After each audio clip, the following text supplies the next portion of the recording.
Assalamualaikum warahmatullahi wabarakatuh. Perkenalkan, nama saya Rosyana Ulia Dewi. Saya dari Prodi Pendidikan Informatika B Universitas IFET Semarang, NPM 3320110038. Di sini saya akan melanjutkan tugas praktik lanjutan pemrograman dan algoritma. Baik, jadi di sini saya akan menjelaskan mengenai pemrograman Java yang sudah saya buat. Nah, jadi di praktik ke-9 ini, kita menggunakan pengulangan while. Di sini kita deklarasikan untuk I sama dengan 0, dan while-nya ini I kurang dari 10. Ini menjalankan operasi yang ada di dalamnya, dan I ini bisa bertambah seiring berjalannya increment tersebut. Nah, ini coba kita jalankan.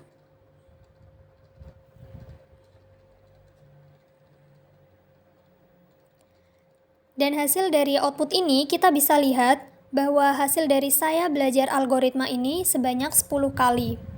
Nah, jadi seperti ini hasilnya. Next, untuk praktik ke-10. Ini sebenarnya sama kerjanya kayak praktik ke-9, cuman bedanya di sini dari sintaknya. Dan ini while-nya I kurang dari 5. Coba kita jalankan.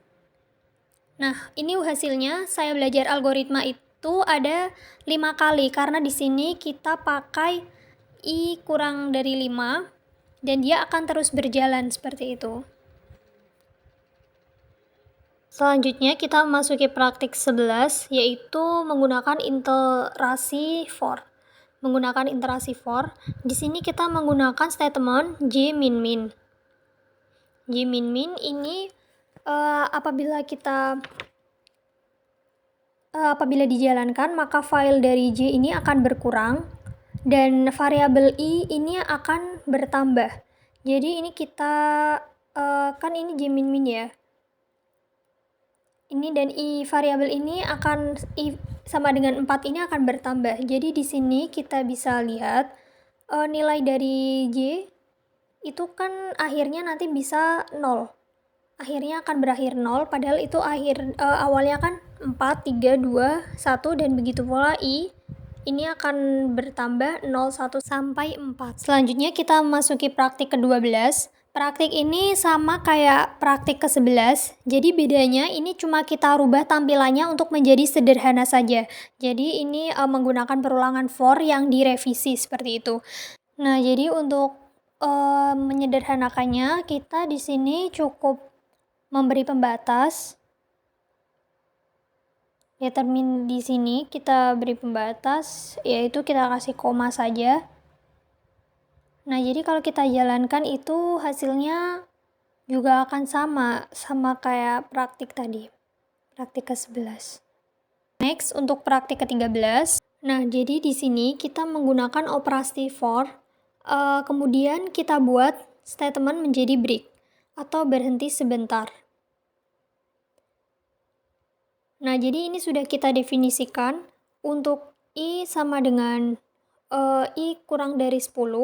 I kurang dari 10 itu akan berjalan. Jadi kalau kita if I sama dengan 5 ini, seharusnya kan dia bisa berjalan. Tetapi dia akan berhenti sebentar atau berhenti secara terpaksa. Nah, ini adalah sebuah break. Break yang kita lihat setelah dijalankan ini. Ini merupakan sebuah pemberhentian sebentar. Jadi break ini ia akan berjalan, namun ia akan menjalankan program tersebut di luar dari interaksi I tersebut. Nah, jadi if I sama dengan 5 itu dia akan berjalan tetapi mengalami pemberhentian sebentar atau yang dinamakan dengan break. Nah, selanjutnya kita masuk ke praktik 14, yaitu menggunakan array satu dimensi. Nah, kita memasukkan input nilai ini secara satu per satu dan nanti akan bisa dijalankan. Jadi array ini kita mulai dari angka 0 sampai angka 12. Jadi kita buat array-nya 0 sampai 11. Nah, kita misalkan Monday ini 7, Dan dijalankan ini mempunyai 31 hari.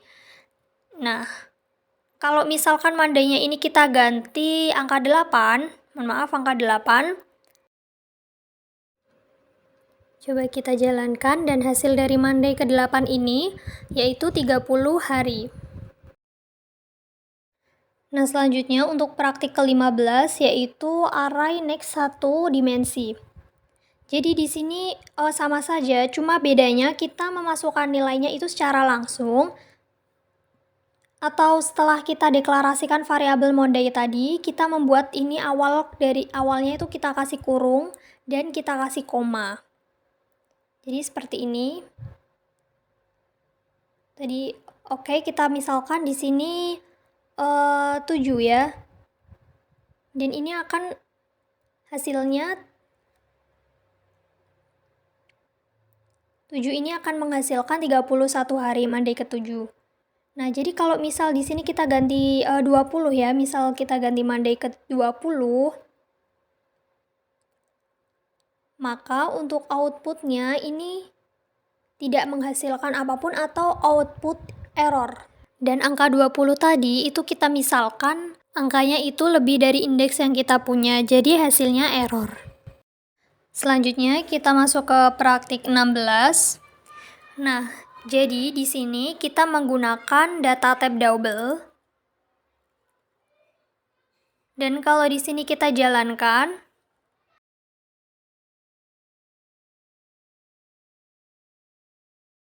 ini akan menghasilkan angka di belakang koma, seperti ini. Nah, untuk operasinya, kita bisa pakai seperti ini.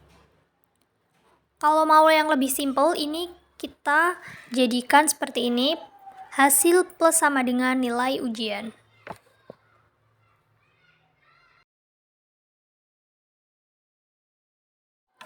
Dan kalau ini kita jalankan, hasilnya juga akan sama seperti tadi. Nah, di praktik ke-17 ini kita menggunakan array 2 dimensi. Jadi di sini kita menggunakan literasi di dalam literasi.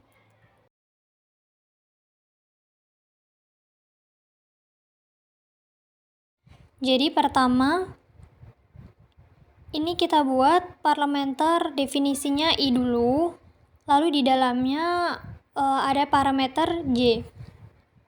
Nah, jadi cara bacanya itu, kan awalnya I itu kan sama dengan 0, dan J itu sama dengan 0 juga. Nah, jadi kalau kita jalankan, ini akan menjadi array indeks ke-0 dan indeks ke-1. Jadi kalau misal dia berjalan lagi, itu akan menjadi array indeks ke-0, indeks ke-2.